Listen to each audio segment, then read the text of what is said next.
Voilà. Alors on a des musiciens aussi qui na plateau. Ngana yo kaka nazo yo kaya en tant que musicien mais en même temps na ozo ko. Voilà. Ils ont Jean Goubal. OK. Ils ont vieux na biso Félix Oazi quoi. OK. Et puis na moni les pas de soi à côté na. À côté na rythme on a. Voilà. On s'en est sorti médiatiquement responsable.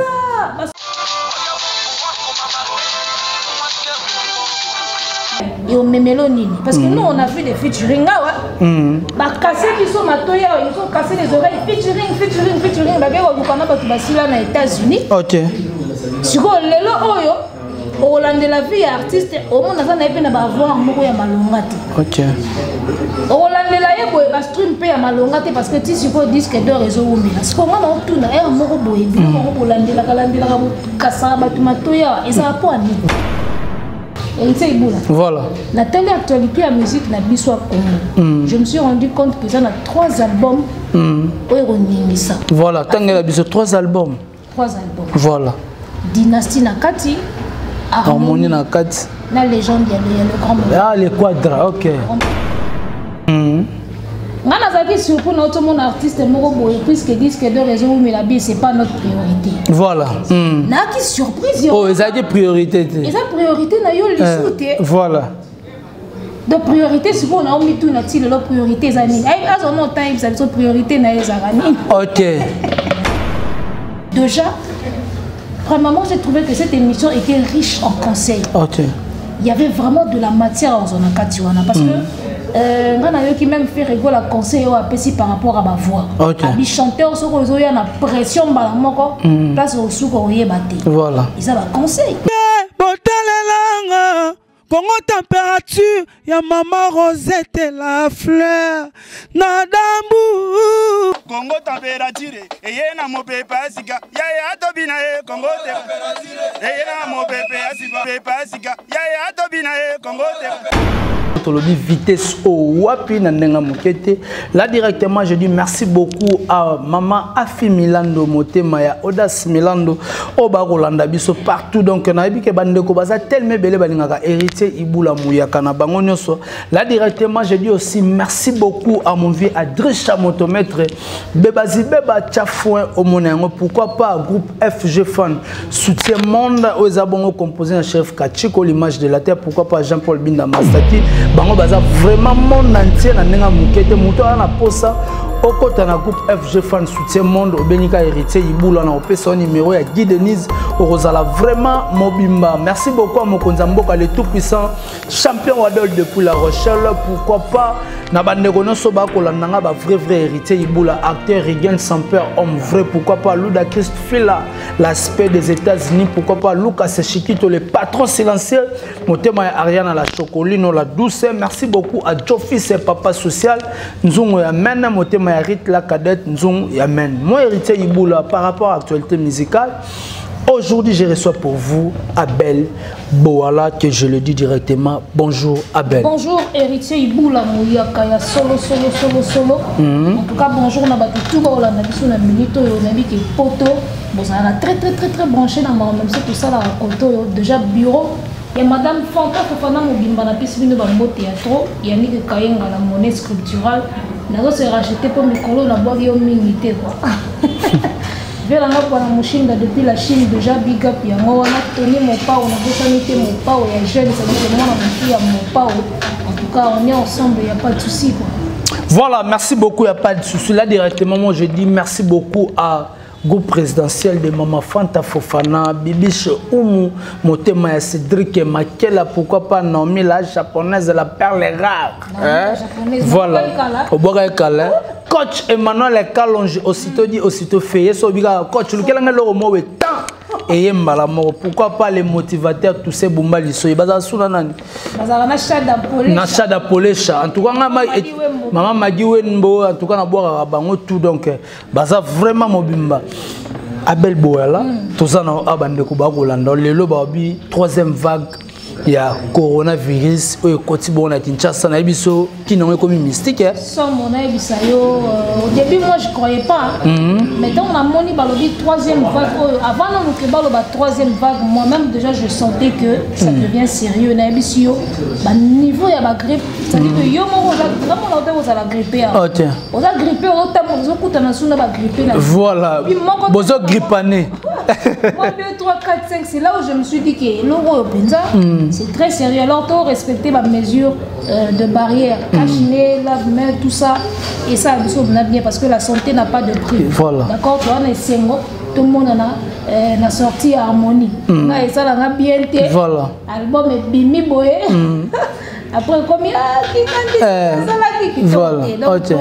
De se préserver pour que tous soient toujours en forme et en bonne santé. Voilà, merci beaucoup Abel Boala par rapport à la contribution. On va comprendre. Sortie médiatique qui a fait rigola. Et ça là qui on est. Non mais en tout cas, sortie médiatique, il y a le padre, il y a plateau à Charlie Prince. Il y a des jours à moi. Mais l'habité, il y a la musique. Moi, il y a la musique. Il y a des choses différentes. Ambrié, voilà. La lunette, tout ça. Mais tu n'as pas dans sa pareille. Heureusement, il y a Versace. Mais si on a la musique à boire, la musique déjà. Premièrement, j'ai trouvé que cette émission était riche en conseils. Il y avait vraiment de la matière en zone parce que qui même fait rigoler la conseil par rapport à ma voix. Les chanteurs sont il y a la pression place au souk voilà. Ils ont un conseil. Combien il y a de jeunes qui sont dans le tunnel, dans le couloir, alors peut-être avant d'être grand frère à son baboué, maman et la moussi. En tout cas, on a trouvé une émission, on a bien cohérence entre journalistes et artistes. On sentit que l'artiste est un plateau. Pour la maman naïe, alors la carrière naïe, la featuring naïe, tout ça. Mais après, moi clash et cause à la peau, mais on sent qu'une grande partie de l'émission artiste est concentrée dans la maman naïe et puis azoyemba tout ça à l'aise. Par contre, on a une émission sous le monde, on sentir artiste est dans le plateau, on dirait. À la télé, il y a un gant de boxe invisible qui est voilà, et béba. L'homme n'a pas choqué, l'homme n'a pas lobé la bango. Lobby, au yembi koutouté, au pessi batelo, au moroté, au yamakasi baozona mutu parce que dans la lingani, on est plutôt bateau, tout la naramakam, tout ça, autant l'émission, personnellement, l'ingana tika anelo au morobo. Voilà. Tu vois, le pas d'Aroyemba Toroyo Kabi. Mais à part ça, on a un petit canelo au Mobuta Kabiso Batamitu. Voilà. Alors, on a un musicien au Soba Leki na plateau. On a un Kakanazo en tant que musicien, mais en même temps, on a un cours. Voilà. Ils ont Jean Goubal. Ils ont un vieux Nabiso Félix Oazé, quoi. Et puis, la monnaie, les pas de soi à côté d'un à côté d'un rythme. Voilà. On a sorti médiatiquement responsable. Voilà. La sortie médiatiquement, on s'est dit que à lundi. À tous forcément musicien mais n'a pas aux yeux c'est important parce que la sortie médiatique nous soucie comment on a tous les caca tout ça bon comme boulot à poto l'équipe voilà bravo à faire rigole je sens que en tout cas tout s'améliorer au fur et à mesure de la sortie médiatique naïe à partir déjà de l'émission à ça qui na Côte d'Ivoire on a déjà n'inga s'améliorer voilà donc aïe na sous sur la plateau Charlie Prince et puis j'espère que toi Kendega n'engo voilà, en tout cas, Kitoko, là directement, j'ai dit merci beaucoup à Orly Kabadika, Raman Kota, PDG, Mouzi Ngombe, Bandego Touba, Rolanda Biso, Kuna Pontier, Mopajo, Mboka Mboka, pourquoi pas Junior Boss Live, l'ami d'enfance de Flashon, plus de 20 ans. En tout cas, Bandego Rolanda Biso, Abel Boala, et ça là, tu as fait rigoler à habiter. Tant que nous avons featuring, on a 4 niveaux. Et ça, tu as elle va faire la côte bon, je ne pense pas que faire la côte toujours mutuna carrière tout ça là il compte plus pour nous. Je suis surpris notre mon artiste puisque disque de raison mais la vie c'est pas notre priorité. Voilà. Na qui surprise. Oh, ils ont des priorités. Ils ont priorité na yo les voilà. De priorité souvent on a mis tout na tile leur priorité zani. Ay azono time ils ont priorité na les arani. OK. Ay ça c'est priorité na arani. Disque d'or ya priorité na hôtel. OK. Bon to go taper que ba trophée pesa la priorité na hôtel. Pour présenter bisongo. Voilà. tout le temps tu nous présentes ça, après c'est pas ta priorité. Faire rigoler à l'objet qui y a tout le immeuble pour que pour le padre, priorité le bien-être. C'est-à-dire, à Osala Moussala, Moussala ils ont rapporté et puis à assurer bien-être, à assurer le bien-être de sa famille. Bito tout est immobilier et voilà. Et puis contact. Ouais. L'homme n'a pas son immeuble, mon babi quand on n'est pas GK, les boula, immeuble wana, zono. Et s'il n'a pas sa belle. Mais oui, non, comme rare. À côté de moi, 3-4 personnes qui ont bien dans un camar, la fin du mois. Voilà. Et puis, Dubaï part en tu vois, donc le padre, ce qui compte pour lui, ils ont le bien-être. Et puis, il y a mon anaka. Ok. Il y a mon anaka. Donc, le padre, celui-ci, le padre.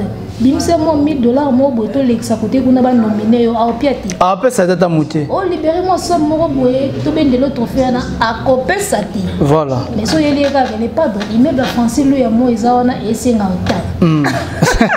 Alors essayez ni voilà. Wana mnande bo solo là. OK.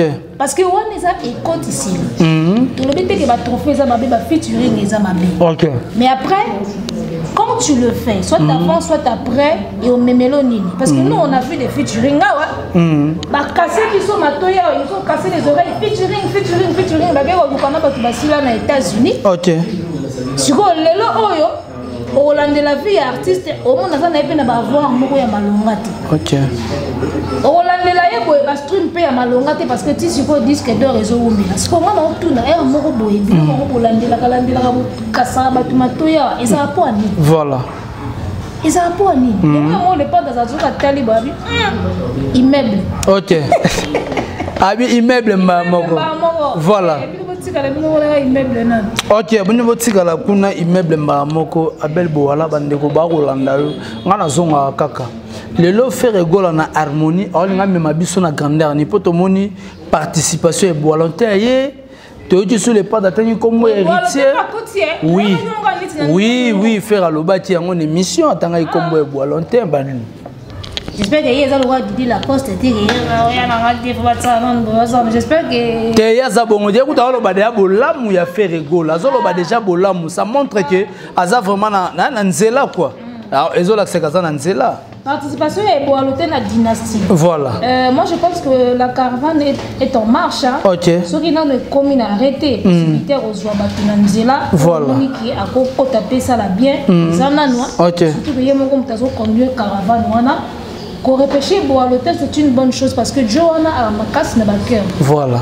Ana voit mon boé et ça va bien se écouter nene ba ninga musu na cœur. Tu vois, tu es bien ma musique bien que mais ndeka toyo kaka. Voilà. Abi pour ba kenze mbo bien te ça ma bien même si ça chanter au yeba. Oui. Au mari lo moto déranger na lito ah oh ça va pas. C'est vrai que lo moto est bien, ça va. Donc moi je pense que bravo et bon le bienvenue la dynastie. Et j'espère que la couleur a bien au Bimawana. Déjà, on a sur la ligne à rêver mouké la dynastie. Tout le monde a ozonga na voyage. J'ai pas mis le yoko tsekanga na soucier. Oui, Mbappé bien. Sigo merci. Sigo talaka attaque show ezaka na remix a voyage wana ma piano bakota enga na leli mama na le bolingo ya nani ebonga kwebisanga eke olinga kana yonga ite ozuya Jackie Jackie imba vocal nini ngai papa na yose na lelaka papa bakemba ye osila kose mobembo na mokile sali wateli kenge wena ndeko na biso ajani ya warange momoni makambo lokie bitumba ba chanter siko tango bango basilisi osikoyo tengo ko dibende na Poutine voilà qui rira le premier rira le dernier qui bosse bête écouter remix Poutine a yesiko wasala kalolendo clitone bile ya suki saye mavondo wasala kalolendo seleyo tala ngana osonga wala pona na rêver moké dynastie voilà ambiance wana sona yoki bongo na bibongo ba na couleur ya dynastie ezobima moi ndambu so rêver mais ce qu'on a moi goût ya kilelo parce que oh eza biyembe na bango kala ba bango kala sûrement mutu de son côté abakisi sumo eloko moko boy donc en tout cas Héritier Iboula. Voilà. La telle actualité à musique na biso Congo. Je me suis rendu compte que ça a 3 albums. Ça. Voilà, tangela biso 3 albums. 3 albums. Voilà. Dynastie Nakati, Harmonie Nakati. La légende, il y a le grand moment. Ah, les quadras, ok. Comprends? Voilà. On a créateur en constant, mais Nathalie Nabi. Il y en a 3 albums au temps où il y a la banda. Ok. Voilà. Mais il paraîtrait que Wake Up, Babi Dynastie, on les Wake Up. Ce que l'équipe tout bête à Maboko. Voilà. Si on a pas ce que you maman va salika, faut pas. Oh. Auteur n'est pas dans la dynastie. Auteur est dans harmonie. Donc côté les gars mon pas auteur est dans la légende. Ce qui va so ba moko sali faut pas. Boyo ke soudé. On a néreni to yoke. Ta mama musique habitu ma musique Abel Boala. Tala.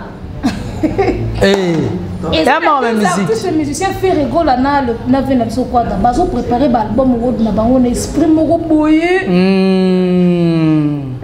Même si on sentir nazo comprendre. Ba otya ba auteur moko boye, ba otya makambo na level moko boye. Voilà.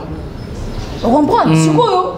Na otela sikoyo préparatif ya ninga na bi. Oyo osala ka ya. Voilà. O réédition. Oh réédition. Oh. Ma beza na nenga muketa en tout cas bandeko boko landa biso bozala toujours branché bolinga héritier Iboula muya kanabino no sope sabino information o ezasir Abel Boala faire gola ba biazo remixer le biso hymne national faire gola so abimse lo mwezara combattre là banisu na hymne national ya mboka bako bundisela biso faire te Abel. Hey, combien bandaki déjà? Combien de bandits? Ayoka siko. En tout cas, c'est une idée géniale. Tant qu'on a yoki ango Nabi bon, ça c'est le pas donc. C'est fait rigoler. Il parle pas beaucoup, se vante pas beaucoup, se frappe pas beaucoup la poitrine. Mais ça quand on a une réflexion, on a un sur un vandi, on a sali boy. Tout le monde regarde moi. Bolo. Donc il y a Vandiga Linga Boula, Bimsire lo Moura hors pair, trouble et quota. Voilà. Lyrique symphonique. Voilà. Violon et côte. Voilà. Orchestre symphonique. Akomi kuna ndengeni. Voilà. Azo lukani feri. Akomi kuna ndengeni. Azo lukani na belle to solo bandeko ba wala. Eza nini? Na sur artiste congolais joue à mon clip wana ba libosabi akomi kuna ndengeni. Voilà. Tu vois. Okay. Et puis l'idée pour remixer les biso hymne national, c'est une très bonne idée parce que depuis que tu es pas hymne national, na biso tu es bango na système ya unisson. OK. Na ba organe. Na ba voix ya debout. Congolais unis par les autres. Artiste c'est quoi arrozwango na classer les biso ngo. De arrangeant vraiment. Ezo sous position mususu.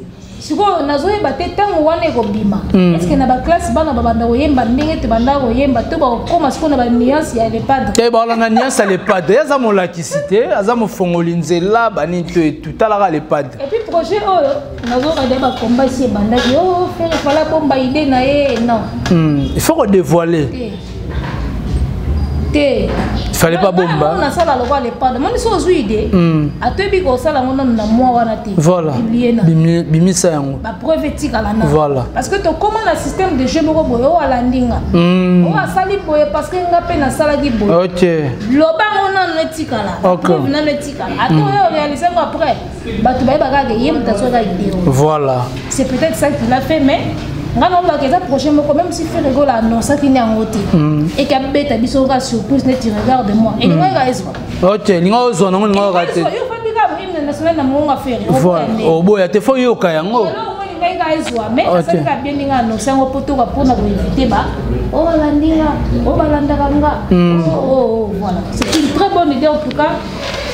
Big up n'avait pas de tout zélango en tout cas na zélango. Ozo zélango vraiment. Est-ce que conseil nous européen ça na ba gaulois ba gladiateur au ba kolanda par rapport ya ko repousser les sous faire rigola parce que faire rigola au les réseaux sociaux faire rigola ça présent depuis 2020 l'autre en 2021 faire rigola ça toujours présent au rôle bani na ba gladiateur na ba gaulois. Ba gladiateur na ba gaulois. Bande ko ngai. Tous un artiste oyo à sa fierté Afrique mobile. N'a pas de se rendre compte non. Ferrego la zalelo fierté de toute une nation. Tu vois bois ba gaulois ba fanatique au bazar propre ya yi. Na évité comment pensez-vous que tu peux soutenir artiste ya néo? OK. Ba vue et mata. Ba abonnement et mata. Ba like et mata. Je vais dire ceci parce que ça là il n'a pas passé. Avant émission il y a fait rigoler na Charlie Prince. Okay. Le padre a posté qui en la page naé. Alors que bientôt Harmonie tout a publié photo. Na continue il y a 4 heures du temps et 500 et quelques likes. Okay. Et ça là il n'a pas passé. Voilà. Les Gaulois on a ça bino entre nous tous là. Et ça là il n'a pas passé. Artiste na trabok, c'est vrai que ba like ba vu ba bilo ko na biso to linga ko tchango boite mais tala to na mamba YouTube. Atanga na onde to aboy. Na suka ko to tele pesi combien de filles. Voilà. Tu comprends tout ça on a besoin nango. OK. So ko poster photo mo kande to vandi bo. Et mo ko beta to tele pesi combien de like. Et loko wana isa to sont passés sous thé. Voilà. Tu vois. Artiste mené na trame il y a le padre. So ka boa ki ba poste ndingo wana ba golo il faut comment déjà ba 1 kana ba 1 heure. Voilà. Biso le côté que biso ba 200 vues, ba 300 vues mais ba 300 likes pardon. Mais poste le padre fait comment déjà ba 1 kana ba 1 heure on a évité tout ça wapi. Tout la muka. S'il vous plaît tout la muka. Moi je pense que ce n'est pas de cette façon là d'être en harmonie. OK. La dynastie. Voilà, surtout ça. Voilà. Ce n'est pas de cette façon là d'être en 2 albums minene o ezoya. Quand tu ça en tout cas on a se perdre dans l'attitude na biso. Voilà. En tout cas, si on se prépare, il y a 2 grands albums na attitude. Moi je suis désolé. Voilà. Donc to sengaka to la muka et ça biso. Voilà, merci beaucoup to sengaka to la muka ko sala biso bientôt comme vraiment na sous émission na biso. Merci na bande ko nyonso o bazokita ya kolanda biso Abel Bowala ba remerciement na yo par rapport na bande ko to bazokita ya kolanda yo. Na bigo bosa na te bwana Mushinda. Merci la vela na Mushinda. Voilà. Mwana Mushinda tala yeso ka lingi achaka Versace. Voilà Mushinda na leli o je suis à 3 agences et ça on a contacter voilà Mushinda pour nos conteneurs Kwanzu Kinshasa Kwanzu Angola venez absolument voilà Mushinda agence éthique agence Afrique maritime na défaut mutaleki azati en tout cas bureau mobile madame Fanta Fofana ba Gaulois tout on est ensemble maman Lanita Biluni biso tout on est vraiment ensemble ba chroniqueur tout dans le pas de l'internet bamote na bino so na ba notanga tangu to lala mais tout à la vraiment soudé parce que toi ne le renvoyer là. Voilà. OK, voilà. En tout cas merci beaucoup. Merci beaucoup en tout cas numéro contact au PCT. Numéro contact c'est le 0 90 14 94 717. OK. Voilà, merci beaucoup na bande ko nyonso bazoki tan kolanda héritier Ibula Muyaka na bango nyonso na moni Jérémy Makesa kotala nga pour minute. Ben bozotala nga pour minute. Merci beaucoup na groupe FG Fund. Soutien monde au bazara bongo monde entier composé par Shérif Kachiko l'image de la terre, Jean-Paul Binda Mastaki. Toujours plus beau. Monsieur Willy Lobé depuis les États-Unis. Voilà. En tout cas. Puis les Sili.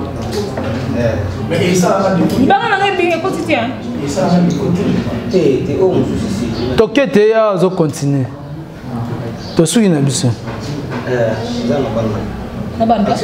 Voilà, Jean-Paul. Monsieur Willy Lobé depuis les États-Unis. En tout cas, big up. Voilà, merci beaucoup na Jean-Paul Binda Mastati, toujours plus beau, pourquoi pas Mami Ekenge, Senga la Césarine la Gauloise, Niage, Merlin Foussi Kabessa, Alain Manzenza Gizimo, Saint-Mwamba, sur le ligne au côté groupe FG Fan Soutien Monde, au Betiga 0033 641 94 66 90 Wana Bongo, Guy Denise Azawanapo.